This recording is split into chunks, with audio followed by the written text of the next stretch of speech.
Today's Kawali serye, magluluto tayo ng puting adobo.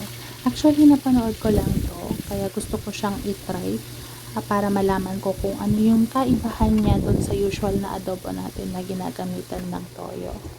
So, una, isinir ko lang yung chicken natin. Kailangan magkulay brown yung chicken natin. Hindi yung tostado, pero at least kahit matanggal lang yung reddish color ng chicken natin or until ma-achieve na ninyo yung kulay brown or yung sear na gusto ninyo.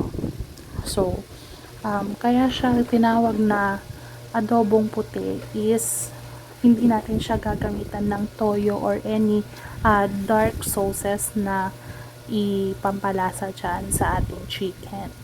So, pag okay na sa atin yung pagka-sear ng chicken natin, doon pa lang natin pwedeng ilagay yung mga aromatics natin and other condiments na kakailanganin sa adobo. Yan, binawasan ko lang yung mantika doon kasi nag-extract ng oil yung chicken skin natin. Saka ko ilalagay dyan yung mga aromatics na natin na bawang, tsaka sibuyas, yung usual na mga ginagamit natin din pag nag-aadobo tayo na toyo ang gamit. And maglalagay din tayo dyan syempre ng laurel, ng paminta, at ang pampalasa na ilalagay lang natin dyan is yung asin. Ayan, kailangan lang natin palambutin dyan yung mga aromatics natin, pati na rin yung chicken. Pero hindi natin siya lalagyan ng kahit anong liquid na dark.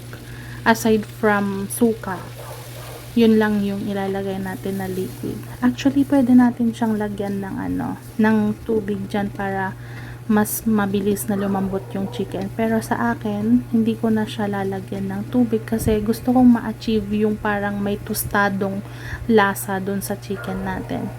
Kaya, kailangan pure lang na yung vinegar tsaka yung oil ang magluluto dyan sa chicken natin. So, palambutin lang natin ng palambutin, haluin lang natin ng haluin para hindi naman masunog yung bottom part ng ating kawali. So, at this point naman, sa akin, medyo okay na yung pagkaluto ng chicken natin. Kaya lalagyan ko na siya ng seasoning. So, last touch natin yung seasoning. Okay na yung chicken. Okay na din yung lasa. So, pwede na natin siyang iserve, guys. Happy eating!